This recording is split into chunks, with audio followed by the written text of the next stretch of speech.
Arratsaldeon, Buenas tardes, amigos y amigas. Aquí estamos en este Palacio de Aiete,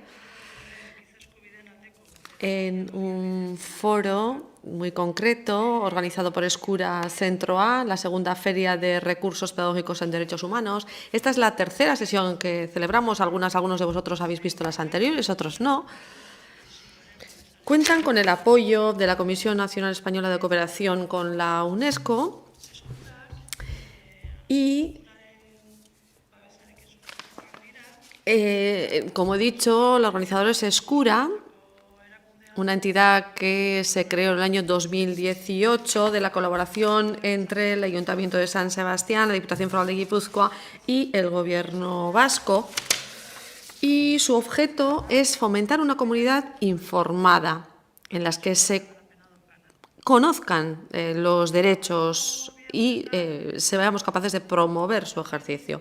En los días anteriores hemos tratado los temas de las personas sin hogar y también las personas refugiadas y migrantes, las vulneraciones de derechos que ellos sufren. Y el tema de hoy es el de las personas que tienen algún tipo de discapacidad, y de eso es de lo que vamos a hablar. Para ello, contamos aquí con la presencia de Miquel Malcorra, representante de la asociación El Cartu, es el presidente de esa asociación, que reúne a personas con discapacidad física, coordina el trabajo con esas personas, lleva ya 40 años dedicado a esa tarea. Buenas tardes, Miquel. ¿Nos cuentas un poquito en qué consiste lo que hace El Cartu? Bueno, pues como lo has dicho, surgimos hace ya 40 años, sobre todo para defender nuestros derechos y pensando que tenemos más fuerza si nos unimos y no yendo cada uno por su lado. Y esa es nuestra labor central, es representar a nuestro colectivo, defender nuestros derechos, fomentarlos, y contamos con una serie de programas, aportamos información, orientación y intentamos dar respuesta a una serie de dudas, etc. ¿Cuánta gente reúne en este momento la asociación? Es una federación, el Cartu es una federación y contamos con 9 asociaciones. En total son 4.000 personas, pero esos no son los números más importantes para nosotros. Nuestra función es transformar la sociedad para que llegue a ser una sociedad más inclusiva. Y nuestro objetivo no es únicamente nuestro colectivo, sino la sociedad en su conjunto, la transformación de la sociedad en su conjunto. Muy bien, a su lado, a mi derecha, está Ibai Zulaika. Viene de Gautena, es el responsable de comunicación de Gautena. Bueno, también lleva alrededor de unos 40 años trabajando en Guipúzcoa con las familias de personas que tienen autismo y también, lógicamente, con esas personas que tienen autismo.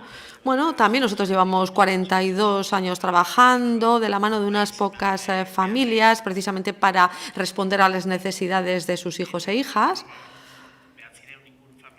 Y ahora contamos con alrededor de 900 personas y familias que tienen autismo a través de distintos servicios en los distintos ciclos de vida, desde el diagnóstico y el tratamiento, educación, y ya en la edad adulta, pues vivienda, centro de día, y luego también hay un servicio de acompañamiento, de ayuda a las familias en colaboración y que lo reúne todo. Muy bien, bienvenido. participante en la mesa. A mi izquierda, Roberto Doval, es director de la delegación de San Sebastián de la ONCE, Organización Nacional de Ciegos de España, ¿verdad? Creo que no llevas mucho tiempo aquí, que llevas desde 2019, ¿verdad? Efectivamente. Cuéntanos un poco cuántas personas socias hay. Un poco resumido, luego vamos profundizando. Bueno, pues el conjunto de la población afiliada a nivel estatal está formada por alrededor de 73.000 personas en todo el Estado español, En Guipúzcoa somos alrededor de 1 millar de afiliados de personas con ceguera y con baja visión que pertenecemos a la ONCE. Estamos divididos en 2 centros. El más grande, evidentemente, es el de Donosti, y también contamos con un centro en Eibar. Bueno, nuestra labor ya se inicia en el año 1938, o sea, ya llevamos más de 82 años con una labor encargándonos de que, bueno, que las personas con ceguera en el Estado y más concretamente aquí en el territorio de Guipúzcoa, pues su nivel de vida, su calidad de vida, pues sea lo mejor posible, ¿no? Pues seguramente a lo largo de toda la charla, pues hablaremos mucho, mis compañeros y yo, de autonomía personal, de inclusión social y bueno, esos son los principios básicos de la entidad de la ONCE. Muy bien, pues bienvenido. Eskerrik asko, gracias. Aurkeztu ditugu maikideak. Ya hemos presentado a los participantes en esta mesa. El título de esta sesión es la de personas con discapacidad, pero el lema de toda la feria, de todas las jornadas que estamos celebrando, es personas invisibilizadas, derechos difuminados. Y bueno, vamos a hablar un poco sobre eso. Vamos a intentar hacer una reflexión en torno a cosas que les pasan en el día a día a las personas con discapacidad, las vulneraciones de derechos que sufren y la falta de igualdad. Mientras vamos hablando, seguramente surgirán a las personas que nos estáis viendo pues una serie de preguntas, dudas y tranquilamente nos las podéis plantear y cuando acabe este debate, esta tertulia, pues plantearemos esas preguntas. Os agradeceremos que participéis, porque para eso estamos aquí, para dar a conocer los problemas que tenemos en el día a día. Hablemos, por lo tanto, de vulneraciones de derechos, de falta de igualdad.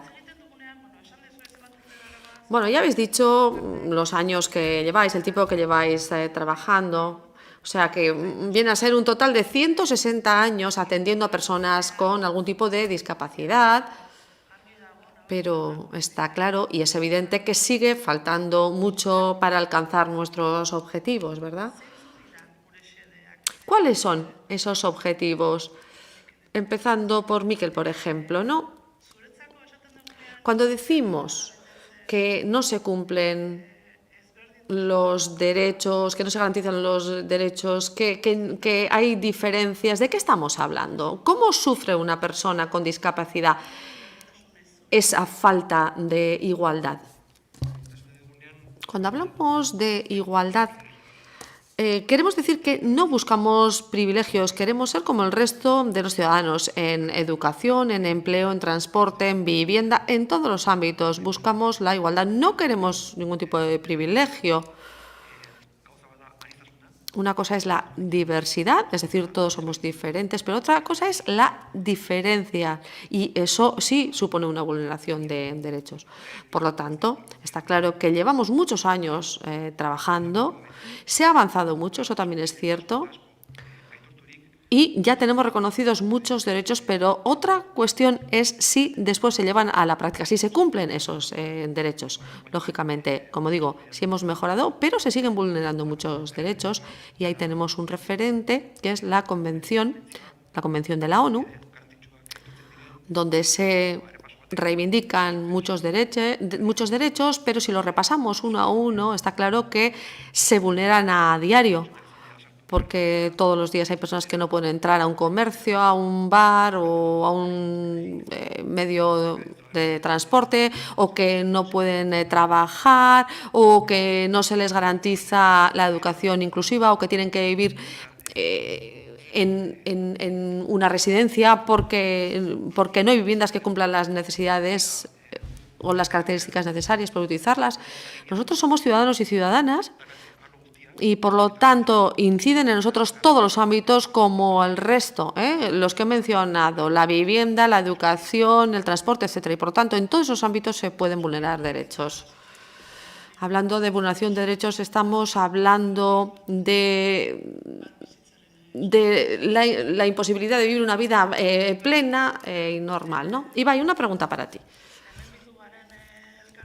Las asociaciones que nos hemos reunido aquí trabajamos con personas muy diferentes, ¿verdad? Hablamos siempre de discapacidad, pero una persona con discapacidad física o psíquica o sensorial vive en situaciones diferentes y vulneraciones también distintas, ¿verdad? Por lo tanto, ¿creéis que sí, que existe esa diferencia o que en definitiva estamos hablando de lo mismo? Ya lo ha dicho Miquel, el reconocer los derechos, bueno, supone haber realizado avances, estoy de acuerdo con eso, ¿verdad? Pero hay que pasar de que esos derechos sean reconocidos a que se lleven a la práctica, se cumplan, ¿no? Yo creo que eso es lo que hay que hacer. Eso puede afectar a todas y a todos, pero en nuestro caso es lo que sucede, ¿no? El intentar llegar a los recursos de la sociedad. Eso plantea dificultades, ¿no? Faltan esos recursos, para decirlo de otra manera. Una sociedad inclusiva debe ser capaz de responder a esa diversidad y debe encontrar las vías para hacerlo. Y eso es algo que quizá falta, ¿verdad? Porque sí, todas y todos somos diferentes y el café para todos no vale. El hecho de ser diferentes supone que hay que darle a cada uno, a cada persona, lo que necesita, aplicando unos recursos en todos los ámbitos, en el trabajo, en la vivienda. El reconocer esa diversidad, esa diferencia, pues es el primer paso, pero luego hay que destinar unos recursos. En el caso de las personas con autismo y con sus familias, pues esto sucede. Hay muchos tipos de autismos, luego ya sí podemos hablar de niveles de afectación, porque el trastorno del espectro autista es muy amplio y, por lo tanto, tiene una serie de características que son comunes para todas las personas, pero luego cada una de ellas tiene sus propias características y eso es muy evidente en el caso del autismo. Y hay que desarrollar, o habría que diseñar un itinerario personalizado para cada uno, ¿verdad? Eso es así. Cada persona es diferente y, además,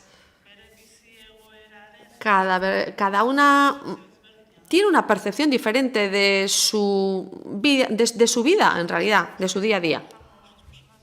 En este caso, ¿se sienten discriminadas? Bueno, yo creo que los niveles de avance social en los que la ONCE lleva trabajando pues dan sus frutos, ¿no? Cierto es que esos resultados quizás no son o no llegan de la misma manera al conjunto de toda la población afiliada.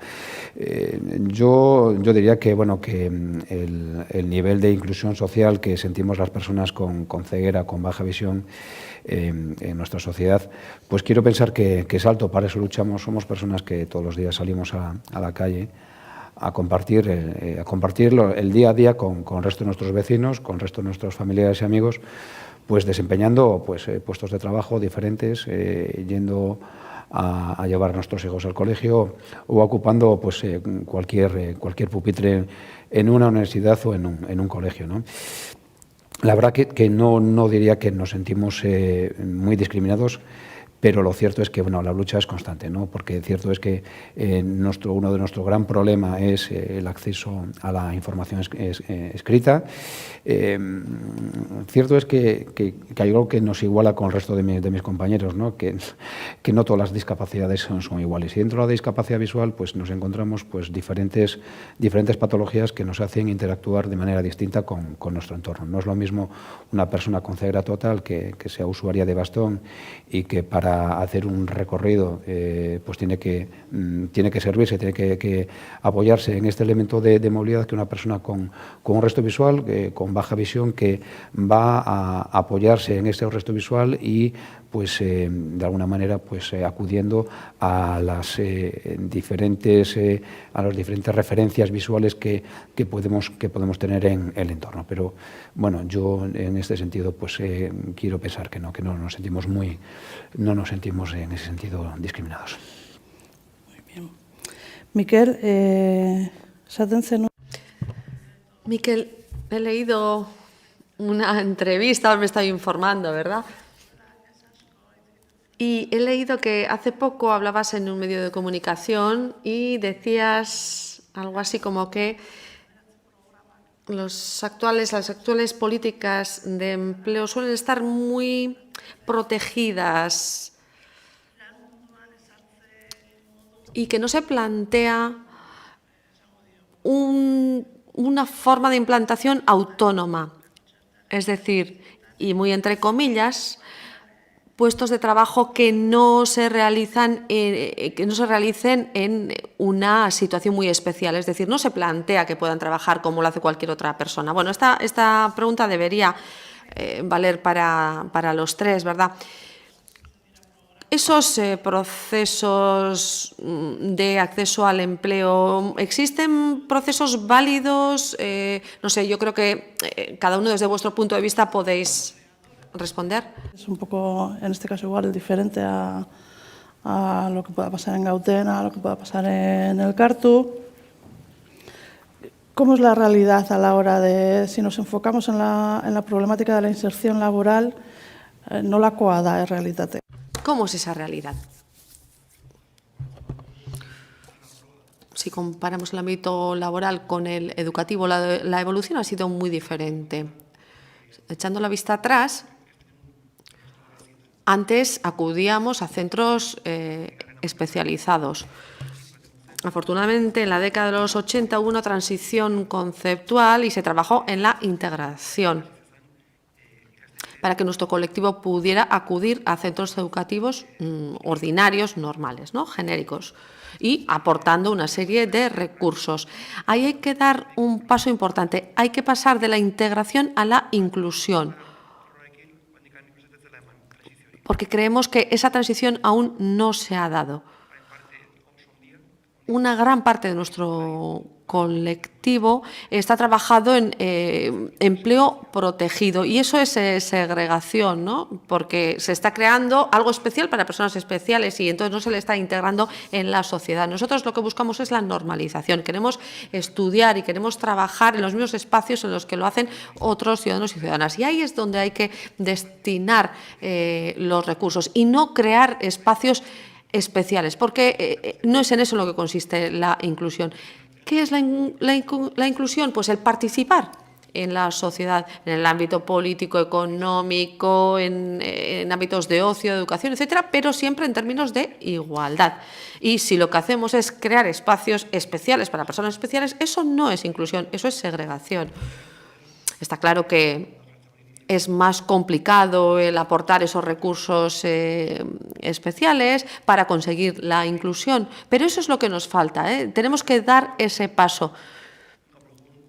Hoy en día en el ámbito del empleo eso no se ha dado, se sigue fomentando ese empleo protegido, ¿no? Entonces, ahí lo que ocurre es que sí que se reconoce un derecho, ese trabajo, ese empleo inclusivo, el derecho a realizarlo, pero no se garantiza, ¿eh? Y lo que se garantiza es lo contrario, el empleo. Esta pregunta también va para cualquiera de vosotros. Eso puede pasar en cualquier otro ámbito, en educación, ahí se ha realizado un gran esfuerzo para conseguir una educación inclusiva, pero dependiendo del nivel, se dan casos en los que hay que sacar a las personas del aula. Bueno, en muchos casos es un trabajo asistencial. Si nos referimos al tiempo de ocio, las actividades de ocio, pues pasa otro tanto. Es muy raro que existan opciones de ocio integradas, al menos yo no las conozco, de forma que se pueda compartir el espacio de la sociedad. Vuelvo a decir, cualquiera de vosotros podéis responder a esta pregunta. Quisiera saber qué aportación hacéis las asociaciones, las entidades, para que esa brecha vaya desapareciendo. Como dice Miquel, la cuestión del mercado laboral y la integración en el mismo para personas con autismo, bueno, supone un gran paso en el ámbito educativo, quizá sí que quedan muchas cosas por adaptar, pero la gran mayoría de las personas con autismo no trabajan en el mundo laboral. ¿Qué porcentaje trabaja cuando llega a la edad adulta? No, el porcentaje es muy bajo, es muy pequeño, no sé, me estaría inventando la cifra, pero bueno, sí, es terrible realmente porque es muy pequeño. Yo creo que hay que hacer un cambio de chip, ¿no? En lugar de centrarnos en las dificultades para relacionarse, para interpretar la realidad, etcétera, existen, está claro que esas dificultades existen, pero también hay muchas destrezas, muchas capacidades. Y yo creo que ese es el cambio de chip que es necesario en el ámbito laboral, y habrá que pensar en lo que puede ofrecer una persona con autismo. Son muchísimas. Son muy meticulosos, tienen interés por el trabajo, etcétera. Y habría que centrarse más en esas destrezas, en esas capacidades. Nosotros, en ese sentido, trabajamos en colaboración con Gureak. Desde hace 2-3 años estamos trabajando en un proyecto llamado Lantea. Y es que personas con autismo participaron en unas prácticas dentro de diversas empresas y entonces, bueno, llevaron a cabo una formación y luego pasaron a la práctica. Y un porcentaje muy alto de esos participantes se quedaron a trabajar en ese lugar con un poco de ayuda, pues haciendo una serie de adaptaciones en los puestos de trabajo, etcétera, ¿no? Como digo, porque la realidad se interpreta de forma diferente y entonces ahí había que hacer algunos ajustes, pero bueno, haciendo esos ajustes sí que podían trabajar y ese es el paso que hay que dar. Y hay un porcentaje muy alto, sigue trabajando y con gran éxito, y Gureak y Gautena han seguido trabajando en esa línea y creo que, bueno, ya vamos a entrar en el 4º año en el que trabajamos, pero bueno, sigue faltando mucho en ese ámbito. Son muchos los usuarios de la ONCE que trabajan directamente para la ONCE, pero las personas con deficiencias visuales, en este momento, hoy en día, ¿hasta qué punto están integradas en un mundo laboral normalizado en las empresas del mercado comercial habitual, etcétera? Bueno, cierto es que estamos muy lejos de alcanzar el escenario inclusivo que todos deseamos, ¿no? Estamos en octubre de 2020 y cierto es que estamos todavía muy lejos de alcanzar esas cuotas, ¿no? Yo si echamos la vista atrás, desde el año fundacional de la ONCE, en el año 38, pues fundamentalmente todos los puestos que la organización estaba ofertando para sus afiliados era todo a través de la venta de aquel cupón Procigos que se llamaba aquel entonces y que tuvo esa definición durante muchísimos años, ¿no? Pero si vamos viendo un poquito la evolución de la propia entidad, y va obedeciendo un poco también a la sensibilidad y a las ganas de mejorar y de avanzar de los propios afiliados al ONCE que siempre hemos querido pues, mejorar, ¿no? Y bueno, pues esos puestos de agente vendedor, de cupones, con el paso de los años después se fueron convirtiendo en otros puestos de trabajo a través de la formación profesional, como puede ser puestos de estenotipista, de telefonía. En los años 60 la ONCE constituye la Escuela Universitaria de Fisioterapia, que ha formado a muchísimas promociones de fisioterapeutas en el Estado y que ha propiciado que ocupen puestos de trabajo de manera inclusiva y normalizada. Pero bueno, siempre es un nicho muy pequeño, quizás es la excepción que quizás confirme la regla. Y bueno, pues además de eso, bueno, pues después la irrupción de las nuevas tecnologías pues ha propiciado también nuevos escenarios que con las adaptaciones adecuadas, pues somos capaces de ocupar y de desempeñar muchos puestos de trabajo. Pues yo creo que esta mañana me hacían una comparación que menos torero y cirujano, pues con las adaptaciones correspondientes pues podríamos desempeñar de manera autónoma muchos puestos de trabajo, desde puestos de administrativos, técnicos, bueno, los fisioterapeutas y quiromasajistas que ya son más que famosos e insisto, que lo que estamos pidiendo es el desarrollo de herramientas técnicas y adaptaciones que nos permitan pues trabajar de manera inclusiva y autónoma. Un poco lo que decía antes Ibai, siguiendo el mismo hilo, se trata un poco de fomentar las capacidades y olvidar las discapacidades, ¿verdad? Absolutamente. Un poco en ese sentido. Absolutamente. Yo creo que tenemos que, de alguna manera, reflexionar y expresarnos siempre en positivo, siempre con mucho respeto, ¿no? Hay que pensar un poco también cómo ha evolucionado el lenguaje, y todos nos acordaremos que no hace muchos años pues éramos inútiles, después pasamos a ser inválidos, después el lenguaje fue progresando hacia minusválidos para convertirse no hace mucho tiempo en personas con discapacidad, y actualmente pues bueno, ya somos personas con diversidad funcional. Esto que comentabas de las nuevas tecnologías es algo que igual podríamos un poco aplicar, extender a Mikel Ibai, zuek ere ikusten dezu.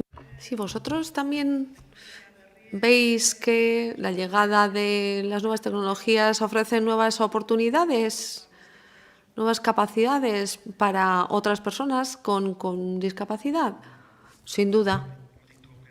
La tecnología ofrece muchas oportunidades en muchos ámbitos, pero también tiene la otra cara, ¿no?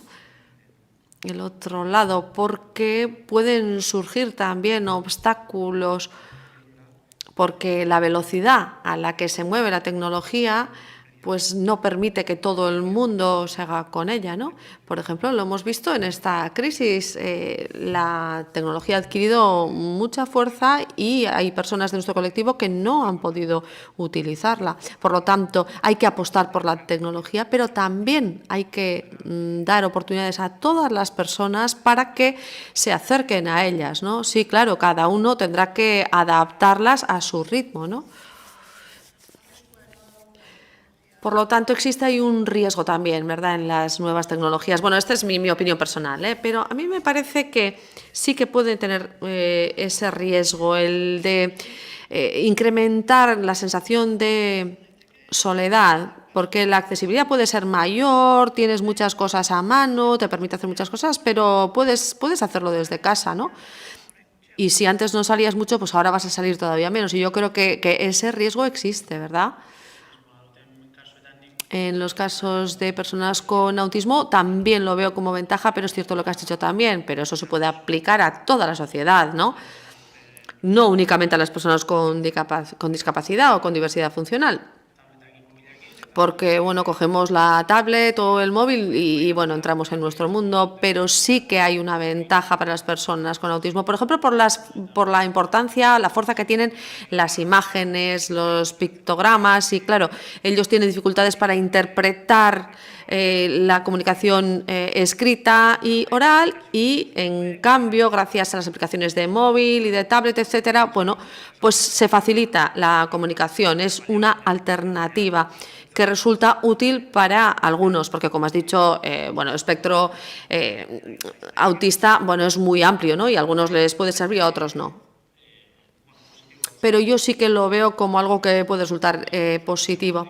Por ejemplo, una madre de familia me contaba que su hijo, con 11, 12 años, no tiene la capacidad de hablar, pero con la tablet han trabajado mucho. Bueno, eso es algo que hay que aprender también a utilizar, claro.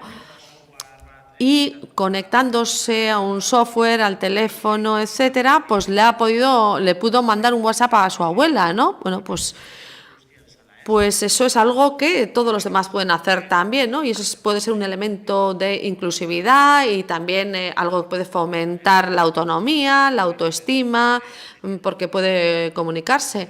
Y también el hecho de que una abuela haya podido recibir ese WhatsApp de su nieto, bueno, él lo ha hecho a través de imágenes, pero luego se ha transcrito de tal manera, se ha hecho la transcripción de manera que lo pueda recibir. Bueno, pues ese es un gran avance, ¿verdad? Es un gran paso.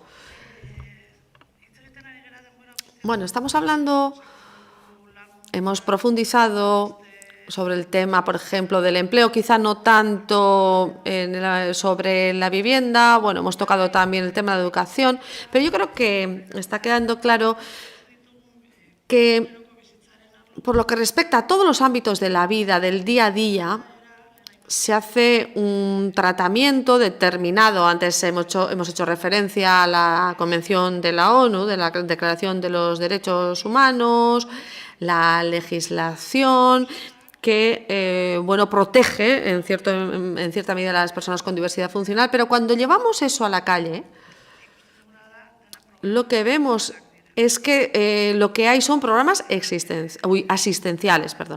Y cuando presentamos programas asistenciales contamos con asociaciones, con instituciones, las necesitamos, pero ¿hasta qué punto fomentamos la autonomía de las personas? ¿Hasta qué punto una persona con diversidad funcional puede llevar a cabo una vida normal, puede tomar sus decisiones y no necesita una asistencia para vivir en su casa, ¿no? Una ayuda para vivir en su casa? Eso, por ejemplo, en el caso de la COVID se habrá notado, me imagino, en ese momento del confinamiento. ¿Habéis notado que ha empeorado la situación de las personas que os rodean? En un sentido o en otro, ¿eh? Bueno, yo tengo un punto de partida y es que creo que nosotros podemos hacerlo todo. Lo único que necesitamos, bueno, una serie de oportunidades, una serie de ayudas, ¿no? Y en ese sentido ahora viene un cambio de ley muy importante en torno a la incapacitación, que es una figura que prácticamente va a desaparecer. Y hay un principio, y es que podemos hacer todo, somos capaces de tomar nuestras propias decisiones, esa capacidad la tenemos, pero hay que ofrecer una ayuda, unas personas de apoyo, una ayuda técnica, etcétera, ¿eh? Pero esos son apoyos, nosotros somos capaces de hacerlo todo. Y en ese sentido, yo creo que ese es el camino. En cuanto a la autonomía en esta situación de crisis, bueno, yo creo que estamos en una situación grave para la humanidad y en el caso de las personas con diversidad funcional, en determinados contextos, pues lo ha sido aún más grave, ¿no? En cuanto a los cuidados, por ejemplo, es cierto que las familias han tenido que ocupar de ese cuidado. Y ahí se han visto también algunas lagunas, algunos vacíos desde el punto de vista de los recursos. En el caso de las residencias, por ejemplo, está claro también cuál es la situación, en qué situación están los usuarios y las usuarias. Su libertad está limitada. Luego también, bueno, la movilidad se ha visto afectada. Y en el ámbito de la sanidad, también de la salud, pues hay una serie de tratamientos también han quedado en suspenso. No se han podido seguir como se hacían anteriormente y sí, yo creo que estamos en una situación bastante delicada y lo seguirá siendo en los próximos meses. En Gautena, en la ONCE, ¿habéis vivido situaciones similares? Por lo que respecta a las familias de Gautena, que son 900 en total, pues bueno, ahí se ha visto de todo. Hay familias que han estado a gusto en casa, en sus casas, como cualquier otra persona, ¿no? No se han agobiado, han estado a gusto en casa y en cambio hay otras personas, otras familias que han vivido situaciones difíciles, ¿no? Y por eso se reconoció a las personas con autismo y a sus familias la posibilidad de salir durante el confinamiento. Se les dio la posibilidad, ¿no? O el permiso. Porque se vio claramente que existía esa necesidad, porque de repente se interrumpieron las rutinas y eso es muy importante para personas con autismo, saber exactamente qué van a hacer. Esa nueva situación, esa nueva realidad difícil de entender para todas y todos nosotros, lo era aún más para las personas con autismo y bueno, se reconoció esa posibilidad de salir y algunas familias lo utilizaron. Sí, yo recuerdo que en torno a esa cuestión surgió una iniciativa para que en el momento de que esas personas con autismo salieran a la calle fueran reconocidas, ¿no? Y para que nadie les dijera nada, pues que llevaran algún brazalete o algo así, ¿verdad? Bueno, ¿qué opinión tienes a ese respecto? Bueno, pues yo pienso que nadie necesita de un distintivo que le identifique. Bueno, es un derecho que se le ha reconocido y en ese momento esas personas tenían el derecho a salir y nadie tiene que estar diciéndoles desde el balcón nada porque te ven en la calle, ¿no? Porque esa persona que está en ese balcón no pueda salir, ¿no? Eso es desconocimiento, ignorancia y debemos ser tolerantes y no hacer lo contrario. Yo no tengo por qué llevar un identificativo ante una persona que es intolerante. Si una persona se siente más cómoda y lo quiere hacer, lo quiere llevar, pues por supuesto es su decisión, pero nuestra opinión no es favorable a eso. Habéis mencionado, aunque sea de pasada, la figura de los cuidadores, ¿no? Cuando hablamos de derechos o de vulneración de derechos, pensamos en personas con discapacidad o con diversidad funcional, pero también la vida de sus cuidadores y cuidadoras cambia, ¿no? Porque, por ejemplo, en los casos en los que esos cuidadores y cuidadoras son las familias, sí, también hay que garantizar los derechos de esas personas.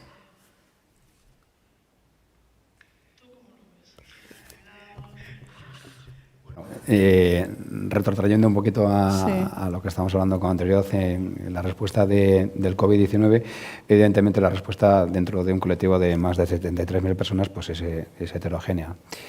Pero si tengo que concretar en algo, pues yo creo que ha generado mucha incertidumbre y la verdad que bastante malestar en el colectivo de las personas con baja visión, con ceguera, porque me comentaba una compañera que de repente las calles se convirtieron en un lienzo en blanco, no había nada. No había referencias. No había referencias, ¿no? Lo que con anterioridad podía ser un problema, ¿no? Pues coches, movimiento, negocios abiertos con gente entrando y saliendo, pues eso al final eran señales que permitían a la persona con baja visión o con ceguera pues el manejarse de manera autónoma, ¿no? De repente todas esas señales desaparecen y, como me decía esta compañera, esto se convirtió en un lienzo en blanco. Por lo cual, pues la verdad que la hora de salir a la calle de manera autónoma, y cuando hablo de manera autónoma, pues una sola persona con su perro guía o con su bastón, pues se convirtió en una auténtica odisea, porque no tenía referencias para moverte. Y bueno, pues cierto es que después a nivel psicosocial pues hemos tenido que trabajar mucho con muchas personas, porque esa incertidumbre, ese no saber, ese no controlar el espacio, pues hubo muchas personas, especialmente afiliados mayores, que lo pasaron muy mal, y por tanto nuestros equipos de atención psicosocial durante la pandemia pues no pararon de trabajar haciendo llamadas. Sí. Muy bien. Hemos visto, creo que con bastante profundidad, el trabajo que desarrollan las tres organizaciones que estáis aquí. Hitz egin dugu ere. Hemos hablado también de la tarea de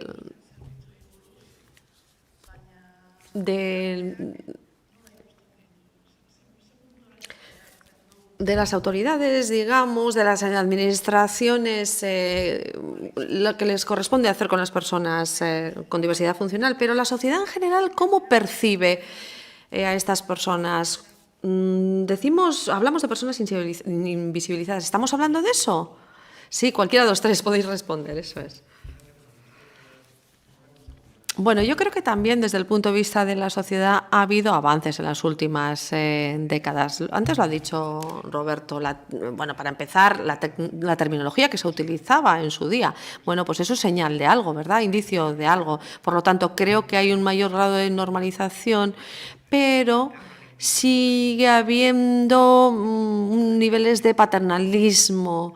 Y yo creo que ahí también hay que dar otro impulso, ¿no?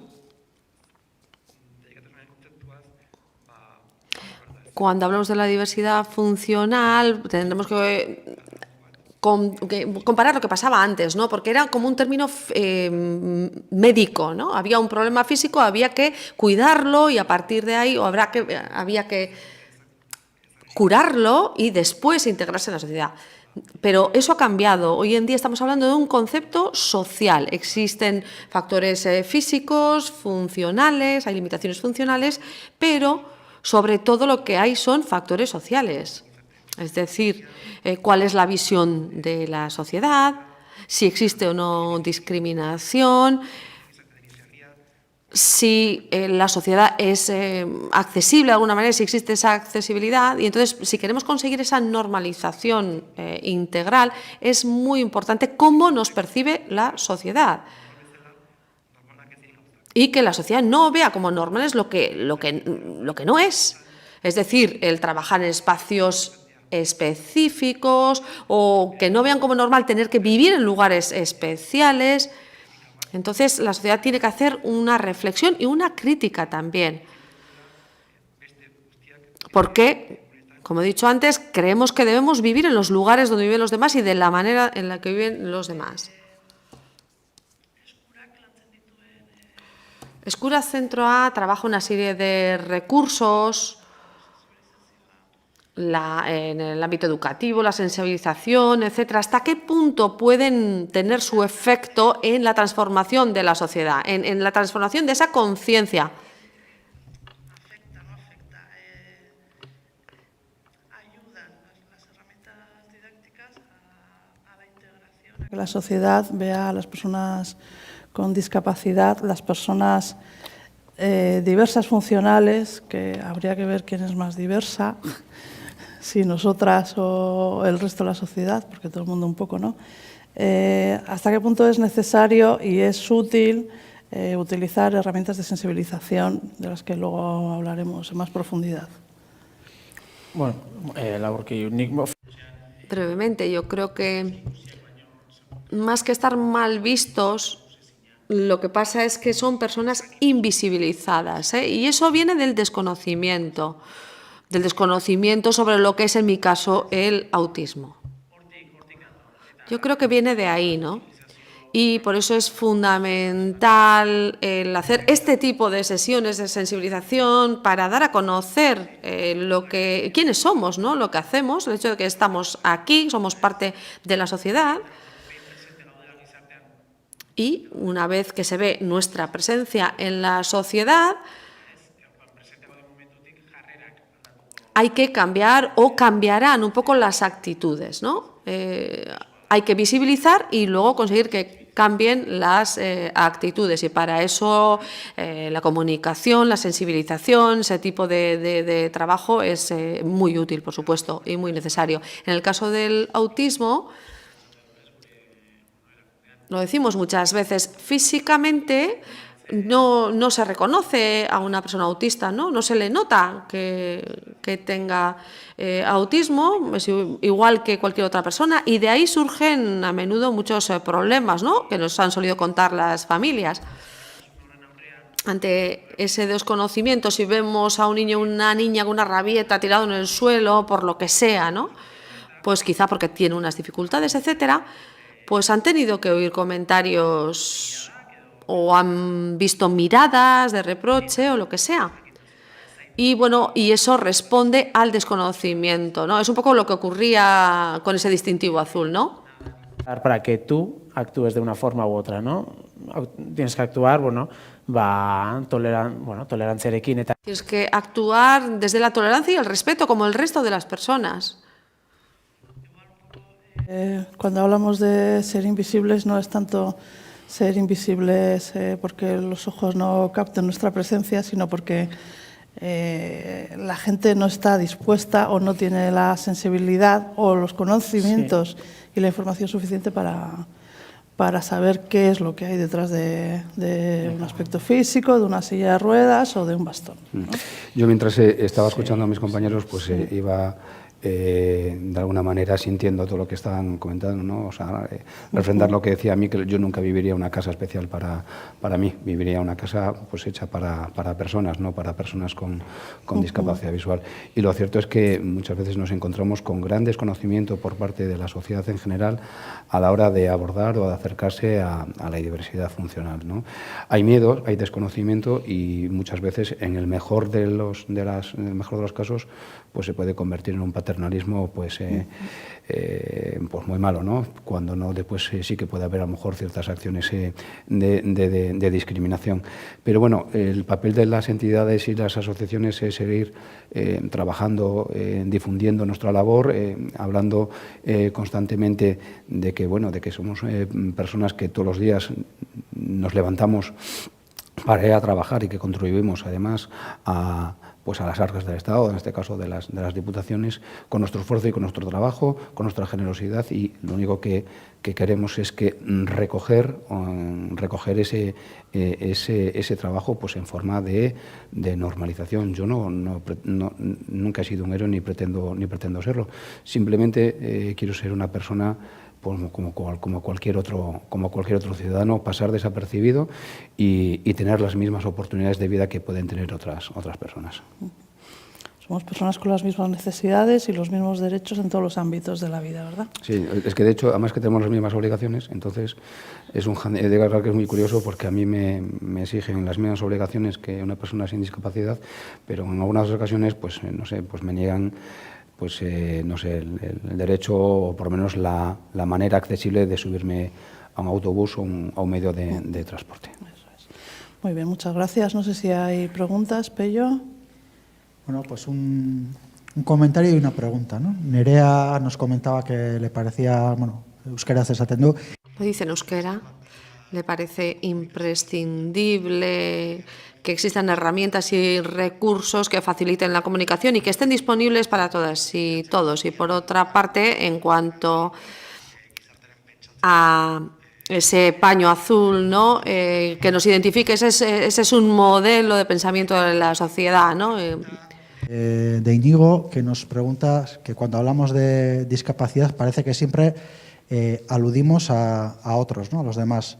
Y pregunta, ¿inclusión o integración? ¿Se tiene que integrar a las personas con discapacidad o es la sociedad la que debe incluirlas? De momento. Muy bien. ¿Qué os parece? ¿Alguno de los tres? Me lanzo yo, vamos, yo lo tengo clarísimo y creo que el resto de mis compañeros también, ¿no? El concepto de integración creo que lo debemos dejar atrás, yo creo que lo estamos dejando atrás hace mucho tiempo, y tenemos que hablar de inclusión, porque la inclusión, a diferencia con la integración, es la participación activa de la persona, ¿no? En su entorno, en su sociedad, en las actividades que se desarrollan en su entorno más cercano. Y esa persona tiene que participar en igualdad de condiciones que el resto, y eso es la inclusión. Sí, bueno, Azkarrian, laburki. Sí, brevemente.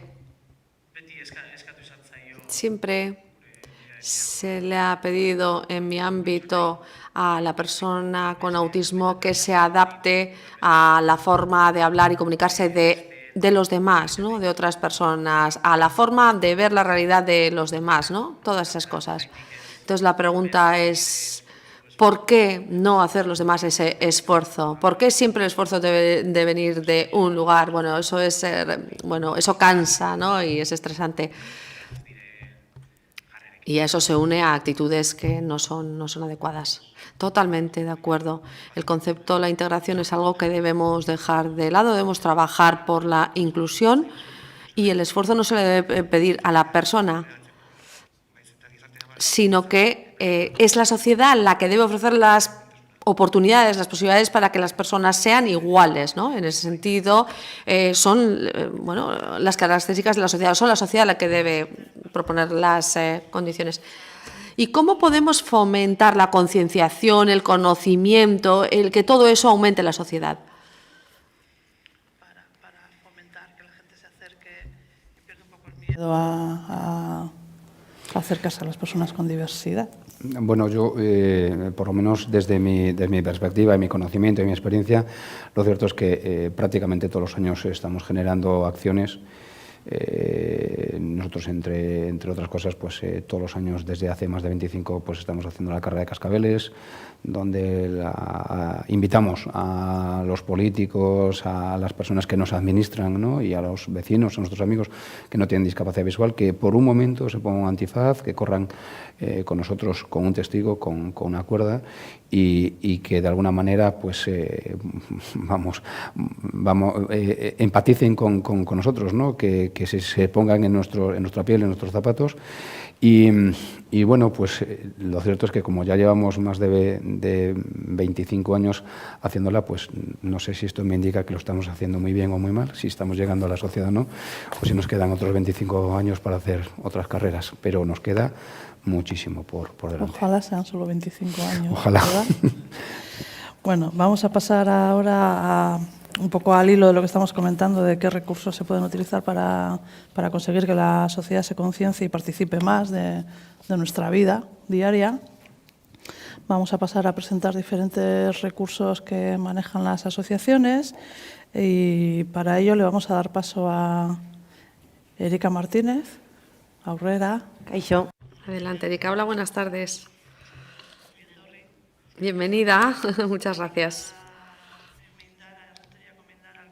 Erika es representante de Mindara, es su coordinadora. Surgió en Rentería en el año 2012, si no estoy equivocada, aunque no tengo el dato aquí delante, pero ofrece una serie de servicios destinados a personas con diversidad funcional en el ámbito del ocio, del deporte. Cuéntanos un poquito lo que hacéis, en qué consiste vuestra actividad y cuál es vuestro objetivo.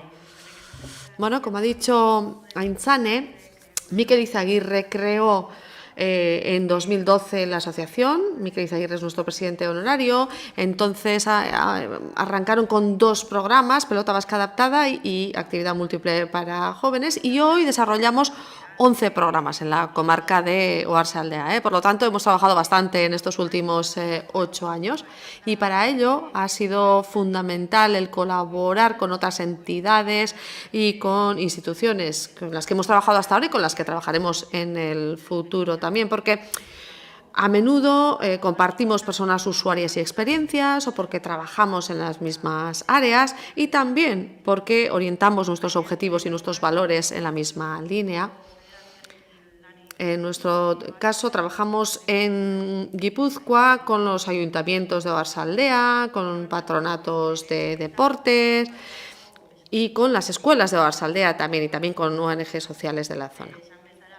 Las escuelas de Oarsoaldea son muy importantes porque las jornadas de sensibilización son imprescindibles para mejorar nuestra sociedad en ese trabajo por la inclusión.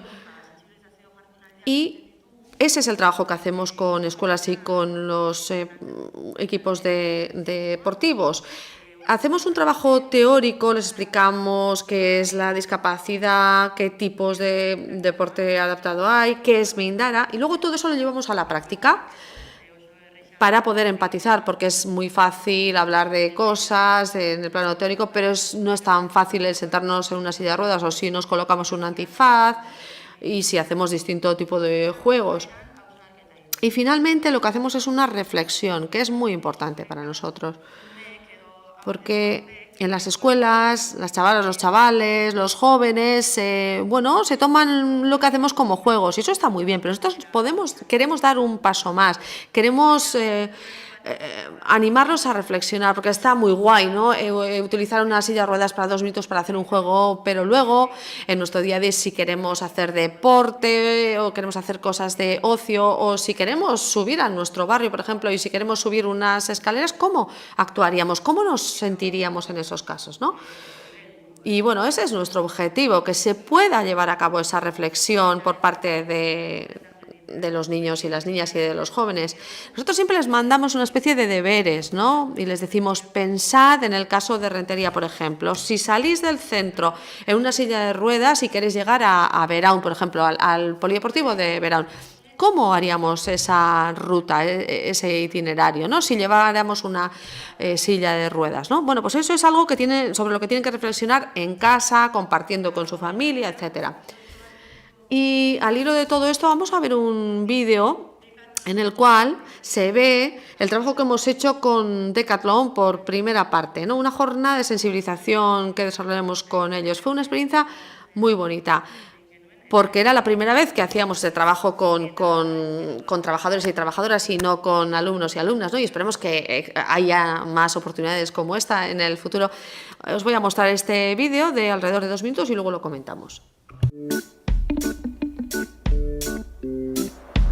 Bueno, nosotros en la Federación Guipuzcoana de Deporte Adaptado trabajamos para que las personas que tienen algún tipo de discapacidad, que no pueden hacer deporte en inclusión con personas normales, convencionales, puedan hacer actividad física en el deporte adaptado.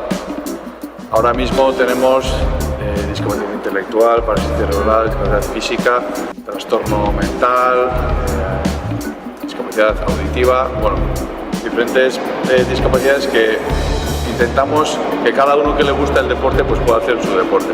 En este momento aquí en el frontón tenemos 2 colectivos, tanto de discapacidad física como intelectual, que jugamos a pala y bueno, también son deportes como baloncesto, bochia, slalom, golbal, piragüismo, pádel, tenis, ciclismo, diferentes deportes que intentamos que sean o con el deporte adaptado o con el deporte convencional, las federaciones convencionales. Hoy vamos a probar la pelota vasca para personas con discapacidad intelectual y en silla en un modo inclusivo, es decir, que personas con y sin discapacidad en un mismo entorno comparten el espacio para que juegan todos juntos a la pelota.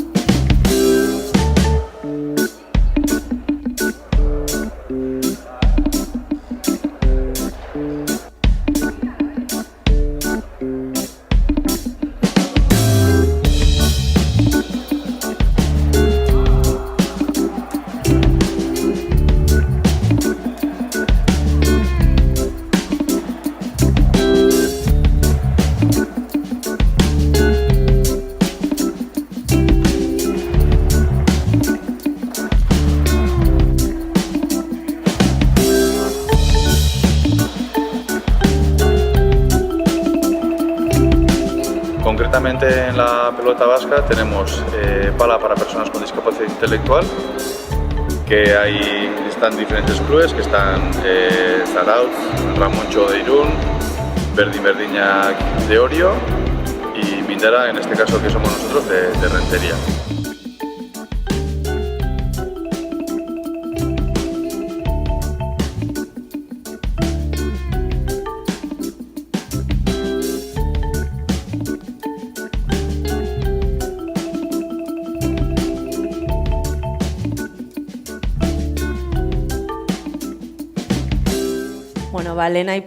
Bueno, pues como he mencionado, esta jornada, esta sesión fue muy enriquecedora y muy interesante, pero no suficiente, como han comentado mis compañeros. Y es que queda mucho por hacer en las escuelas, en las casas y en la sociedad en general, para que se puedan garantizar los derechos de las personas con diversidad funcional en distintos ámbitos de la vida, claro, porque si solo afectaran a un ámbito, pues sería más fácil, ¿no? Nuestro trabajo sería más fácil. Pues precisamente por eso surgió Mindara, porque estas personas no tienen garantizada su participación, por ejemplo, en el ámbito del deporte y del ocio. Y por eso, durante estos años, no nos hemos limitado a esos ámbitos del deporte y del ocio, aunque surgiera de ahí, ¿no? Pero sí que las familias han ido haciendo sus peticiones, nos han explicado cuáles son sus necesidades y de ahí se han ido creando otros programas, ¿no? Y voy a poner algunos ejemplos. Un señor de 59 años que quería practicar tenis de mesa. Tenía unas necesidades especiales muy evidentes que no podía cubrir cualquier club deportivo. Entonces él acudió a Mindara, explicó su caso y entonces Mindara decidió ponerle un entrenador. Ese entrenador está con él 2 veces por semana, le ayuda a entrenar. Una de las veces lo hace de modo inclusivo dentro del equipo Marc Experaun y el otro día de la semana lo hace solo en el centro deportivo Egalac. De esos 2 días, uno lo hace solo y un día dentro del equipo. Y en la medida de lo posible sí que vamos entrando en la línea de la inclusión. Otro caso, rápidamente, un joven de 13 años que hacía natación en un equipo y por lo que sea no encajó en el grupo, no se pudo adaptar a ese grupo debido a su caso en concreto. Y entonces, ¿qué es lo que hicimos? Esa persona, ese joven no se pudo adaptar a nosotros, lo hicimos nosotros, ¿no? Nosotros fuimos quienes nos adaptamos a ese joven, ¿no? Y lo que hicimos fue subrayar sus características positivas y ahora pues ese joven hace natación, pero lo hace en solitario, ¿eh? No pudo entrar en el grupo, pero sí lo va a poder hacer en solitario. Ya sé que es fácil decir que nosotros nos tenemos que adaptar a sus necesidades y no al revés, porque muchas veces entidades o asociaciones pequeñas como Mindara tienen problemas con presupuestos y demás, pero es imprescindible también recibir la ayuda que nos llega de instituciones tanto públicas como privadas, porque eso es lo que nos permite llevar a cabo nuestros proyectos. Y bueno, eso es lo que quería compartir con vosotros, ¿no? La visión de Mindara, os he estado escuchando y yo creo que bueno, vamos a poder ir de la mano. ¿Tú crees que las instituciones dedican suficiente presupuesto a este tipo de servicios o para garantizar este tipo de servicios? Bueno, a nosotros nos gustaría que aportaran más, pero yo creo que sí que hacen todo lo que está en sus manos para que nuestros proyectos salgan adelante. En vuestro caso, además, fomentáis una serie de proyectos de ocio, de deporte. Bueno, a veces esas necesidades se olvidan, ¿verdad? Porque primero parece que nos dedicamos a la educación, a la vivienda y al empleo. Y vosotros fomentáis también la participación porque trabajáis con gente voluntaria, ¿verdad? Y gracias a eso me imagino que es posible hacer muchas cosas con un presupuesto limitado. Sí, pero hay algo que es muy importante para nosotros. Y es algo a lo que concede valor nuestro lehendakari Mikel, nuestro presidente Mikel, y él dice que una asociación no puede seguir adelante únicamente como voluntarios, ¿eh? Nosotros somos empleados y también hay que conceder importancia a esa profesionalidad. Nosotros somos profesionales a pesar de que trabajemos en una asociación pequeña, pero vuelvo a decir, somos profesionales. Y por eso también muchas veces tenemos que jugar con los presupuestos, sí que contamos con la ayuda de voluntarios, pero no forman la parte central de la asociación. Nosotros trabajamos con empleados y empleadas porque creemos que esa profesionalidad es algo a lo que hay que conceder el valor que merece. La participación de la sociedad, de esos voluntarios, etcétera, no abreviaría el camino, no acortaría el camino, no sé, quizás sí. Bueno, yo creo que la participación de la sociedad y de los voluntarios siempre contribuirá a que avancen nuestros proyectos. Ahí no hay ninguna duda, en ese sentido no hay ninguna duda. Muchas gracias, Erika. Programas de inclusión sobre los que nos va a hablar Roberto. Cuéntanos un poquito en qué consiste. Bueno,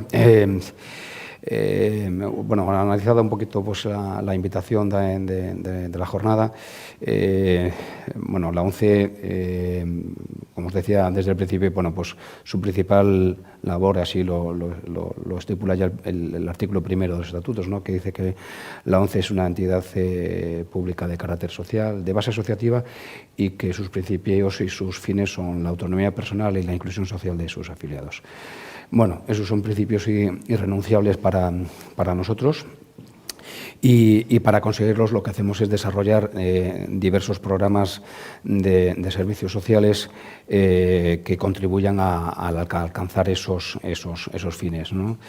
Estuve buscando también un poquito pues, la definición de pedagogía, pues ya que estamos hablando de recursos pedagógicos, y dice que la pedagogía es la ciencia que se encarga de la educación y la enseñanza de la sociedad, especialmente de los más pequeños.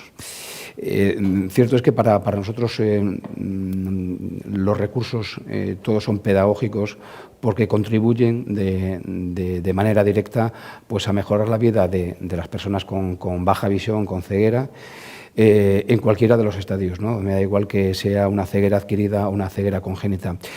Lo que hacemos con esos recursos, pues en establecer estrategias, formación, conocimiento, trucos que contribuyan a que una persona pueda desenvolverse de la mejor manera, de la manera más autónoma, todos los días en la calle o en su entorno más particular, ¿no? ¿Qué programas de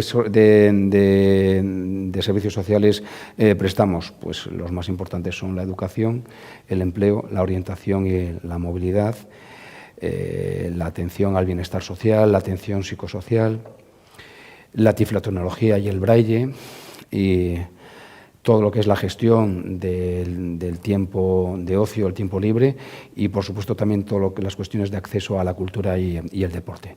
¿Qué recursos ponemos a disposición de nuestros afiliados pues para desarrollar y profundizar todos estos servicios? Bueno, pues por recursos humanos, recursos materiales, recursos inmateriales o esos intangibles que van o que están convirtiéndose en tan importantes para nosotros, y por último también otro intangible como es la comunicación, la difusión y las relaciones externas, que nos ayudan pues de alguna manera a visibilizar pues la vida de las personas con ceguera.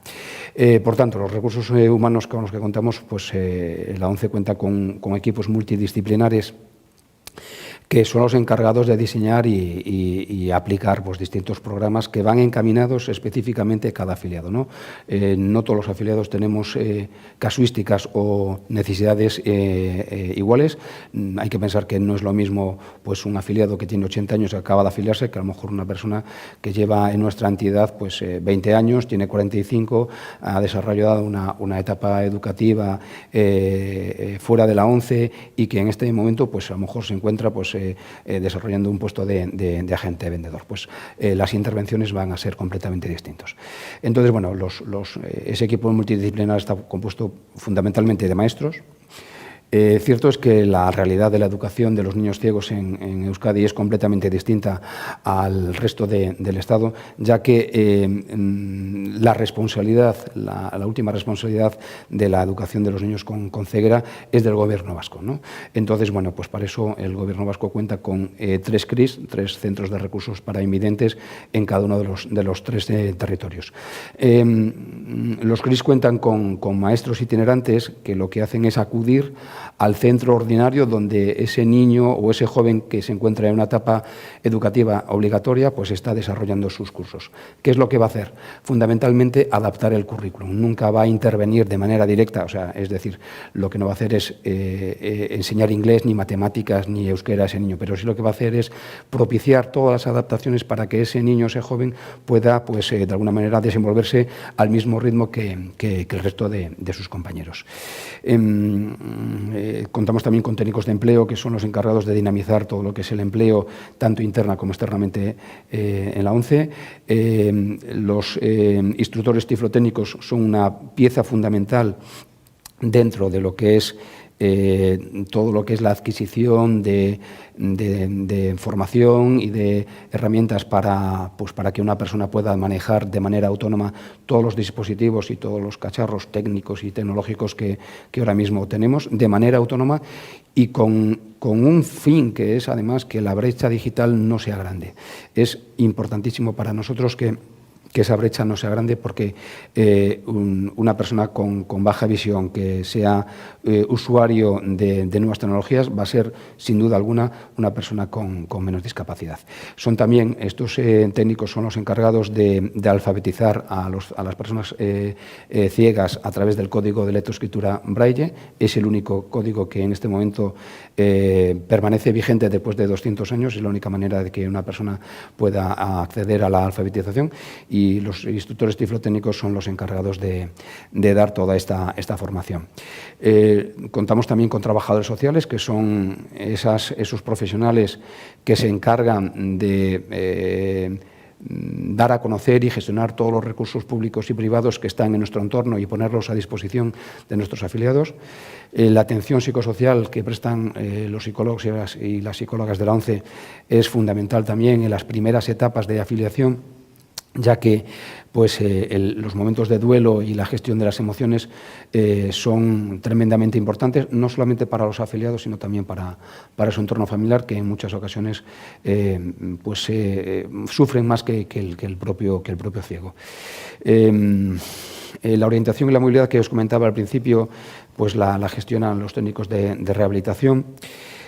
Son esos técnicos que, de alguna manera, devuelven a la sociedad de manera rehabilitada a esa persona que ha perdido la vista de manera traumática o que su patología ha evolucionado pues, desde un resto visual a una ceguera total y va a enseñar a manejar el bastón o un perro guía. Junto con los ópticos también prescriben todo lo que son las ayudas ópticas y de baja visión para potenciar a las personas con resto visual a que ese resto visual pueda ser más aprovechable. Los técnicos de animación y deporte, bueno, pues son los responsables de gestionar todo lo que es el área de la cultura, el deporte y el ocio y el tiempo libre. Contamos también con un montón de recursos materiales que nos ayudan pues a acudir a las escuelas, educarnos, a trabajar, pues libros en braille, libros con adaptaciones en relieve para niños, contamos también con líneas braille, contamos con bastones, con anotadores parlantes, con un montón de recursos materiales.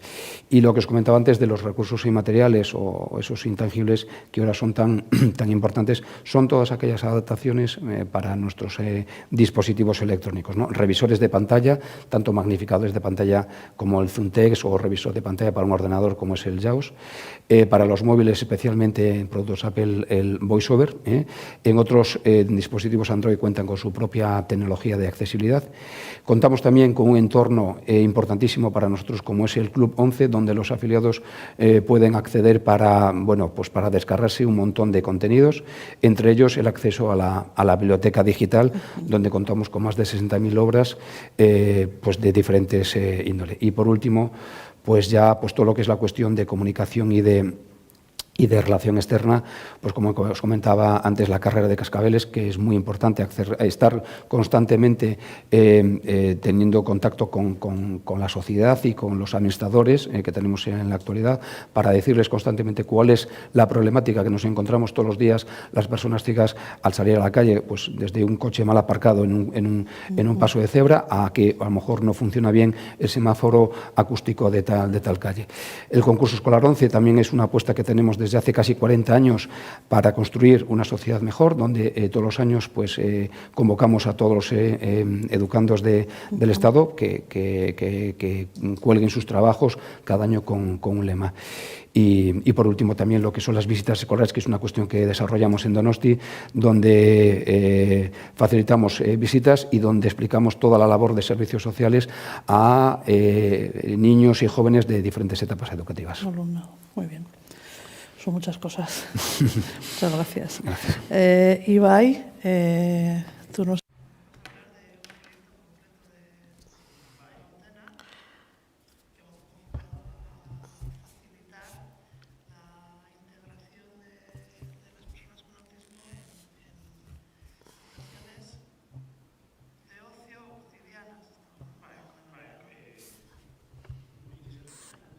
Sí, vamos a hablar de accesibilidad.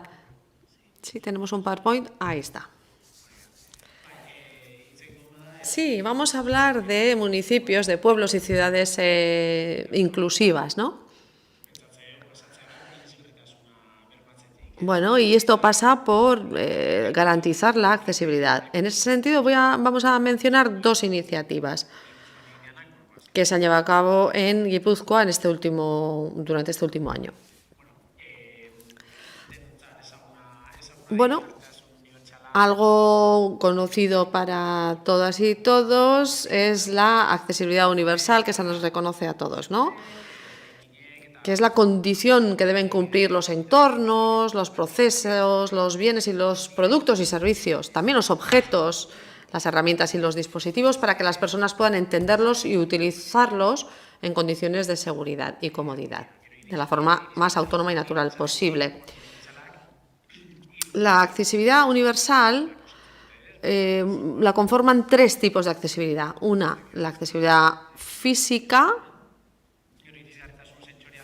Luego está la accesibilidad sensorial y finalmente está la cognitiva, la accesibilidad cognitiva. Quizá esta es la más invisible, la más difícil de identificar y en el caso de las personas con autismo también es la que más importancia tiene. ¿Qué es la accesibilidad cognitiva? Pues en 2 palabras sería la comprensión del entorno. Las personas con autismo, como hemos mencionado antes, muchas de ellas, lógicamente no todas, porque el espectro es muy amplio, tienen dificultades para entender su entorno y la realidad.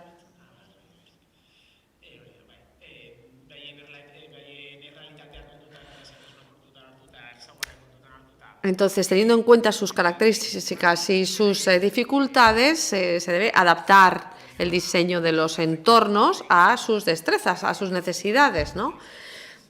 Para que se puedan manejar en su entorno, para que puedan entenderlo. Eso conlleva una mejora de la autoestima, del bienestar y de la calidad de vida, porque al final, bueno, necesitamos otra persona para poder moverse por el pueblo o por la ciudad, ¿no? Eso sería lo deseable, lógicamente. Vamos a mencionar 2 avances que se han dado en Guipúzcoa. Uno de ellos está relacionado con el sistema de señalización. Una de las formas de garantizar la accesibilidad cognitiva y otra sería el horario sin ruido, se llama el horario sin ruido, ¿no? Durante las fiestas de los pueblos, etcétera. Voy a explicar ambas iniciativas, pero primero vamos a ver un pequeño vídeo que explica el trabajo que se ha hecho en los pasos de cebra. ¿Podemos ver?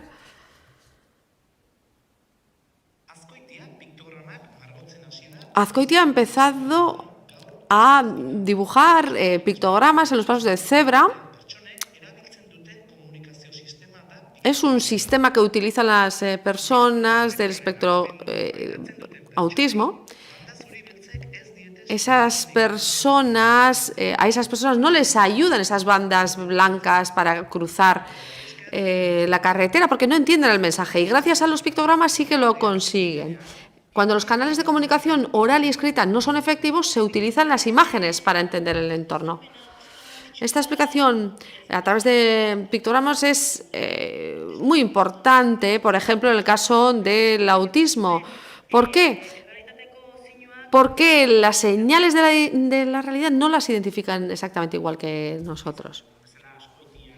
Bueno, esto es algo que se ha hecho en Azkoitia, se han dibujado estos pictogramas en los pasos de cebra para garantizar esa accesibilidad, ¿no? Porque la mayoría de las personas con autismo son visoespaciales e interpretan mejor las imágenes, en este caso los pictogramas. Bueno, lo que se hizo fue dibujar 4 pictogramas. Dice parar, mirar. Están registradas por Tavial, se les pidieron desde Azkoitia y no hubo ningún problema. Estábamos trabajando también con otros ayuntamientos, pero debido al confinamiento, pues esto se ha tenido que cancelar, pero bueno, la idea sería ampliar esta iniciativa. Y estos beneficios son únicamente para las personas con autismo, sino también para otras personas, pues por ejemplo, personas que tienen Alzheimer o personas mayores. ¿Y de qué manera resulta útil esta iniciativa o por qué es un recurso pedagógico, ¿no? Pues porque incide en la educación. Sí, porque promueve la sensibilización y también el aspecto educativo. Y los pictogramas lo que consiguen es el despertar, consiguen que despiertan la atención, ¿no? Cuando una persona, una familia va a cruzar ese paso de cebra y ve que bueno, esos pictogramas no estaban antes aquí, pues pueden preguntar, ¿no? ¿Por qué están estos pictogramas aquí? ¿Por qué no estaban antes? Y bueno, eso puede generar un interés y puede ser una forma bonita, atractiva y práctica también útil para las personas con autismo. Y la segunda iniciativa es la denominada Fiestas Inclusivas, que se puso en marcha en Zizurkil, en el Goibar y también en la Semana Grande de San Sebastián. Entonces lo que se hizo fue crear este horario silencioso, pues 2 horas por la tarde, ¿no? De 5 a 7, teniendo en cuenta a las personas con autismo o cualquier otra persona, para facilitar el que pudieran acudir a esas fiestas. Porque las personas que tienen este espectro autista, pues suelen tener un exceso de sensibilidad quizá ante ciertos estímulos, no sé, la luz, el ruido, el sonido a gran volumen, etcétera. Y por eso se crearon estos momentos sin ruido. Sí, el viento sur también, ¿no? Bueno, pues esto se hizo en el Estado y también estas poblaciones de Guipúzcoa se animaron a hacerlo y ahí se eliminaba la música, la luz, etcétera. Y entonces pasamos de no poder acudir a las fiestas, pasamos a poder disfrutar de ellas. Es que antes no podíamos ir, las familias no podían acudir a las fiestas porque hay demasiados estímulos, los tío vivos, las luces, los ruidos, etcétera. Es imposible acudir porque esos estímulos les generan un malestar, ¿no? En muchos casos. Entonces pasamos de no poder acudir a poder disfrutar. Y por otra parte, todo esto funciona como elemento pedagógico, igual que los pictogramas, porque generan una serie de preguntas. Amaita, ¿por qué todo está en silencio? ¿No? Bueno, pues se puede a partir de ahí, nos parece esencial, partir de ahí para hacer pedagogía, con el objeto siempre de conseguir esa inclusividad. Ayuda a salir del desconocimiento y a que estén presentes en la sociedad, a visibilizar esta situación y nos parece interesante. Y porque al final los pueblos son de todos y de todas, para todos y para todas, ¿no? Sí, efectivamente la información siempre contribuye a ayudar al conocimiento. Bueno, presentamos ahora a Jon Martín Bertsolari. Él nos va a lanzar sus ideas o veremos qué da de sí su creatividad.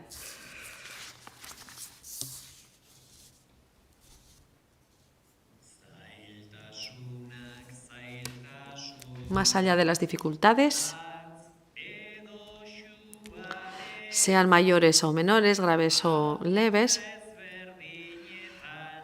en distintas alturas, pero unos junto a otros, frente a otros. Si se avanza, si se sigue adelante sin mucha gente, ¿qué tipo de sociedad tenemos? ¿Qué grupos humanos tenemos?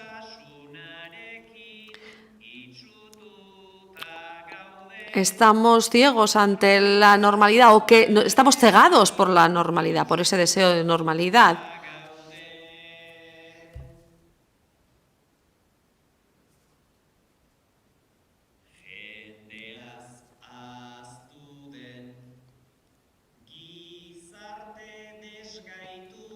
Una sociedad incapacitada que se ha olvidado de la gente, de las personas. No se puede juzgar antes de conocer a esas personas.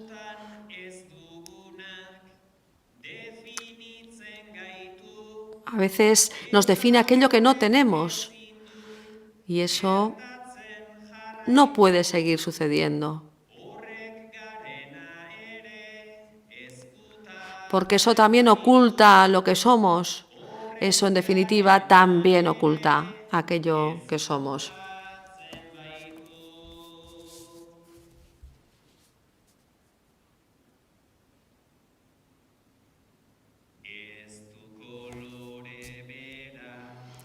No tiene el mismo color la vida de todas y todos nosotros.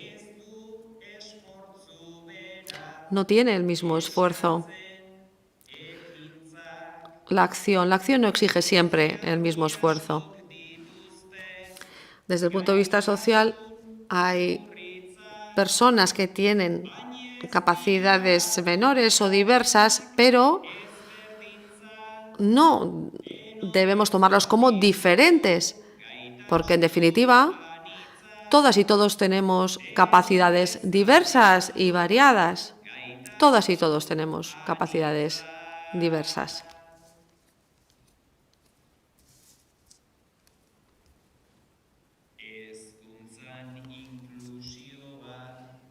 La inclusión es lo que buscamos en la educación, en el ámbito educativo, pero en cambio en el ámbito laboral no se ha generalizado esa inclusión.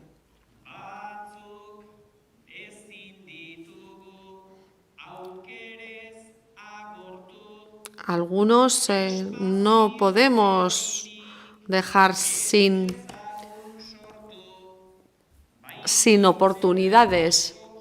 No creemos espacios nuevos, sino consigamos que los que tenemos sean adecuados para todas y todos.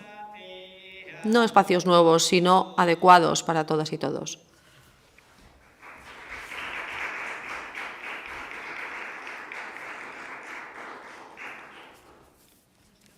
Muchas gracias, John. Bueno, vamos a ver si entre todos y todos conseguimos que todos los espacios sean adecuados para que todas y todos podamos vivir de forma adecuada. Yo también me voy a incluir en el grupo con diversidad, de personas con diversidad funcional. Aquí acaba esta jornada. Esto es lo que ha dado de sí la segunda Feria de Recursos Pedagógicos en Derechos Humanos organizado por Eskura Centro A. Queremos daros las gracias por vuestra atención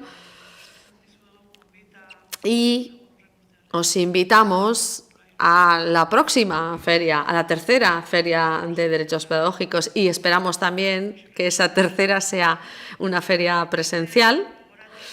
Y, entre tanto, os queremos recordar que la mayor discapacidad es el miedo y que tenéis todo un año para aprender a quitaros el miedo, para informaros. Y si queréis información, pues, bueno, podéis venir a Eskura. Para eso estamos aquí. Adiós.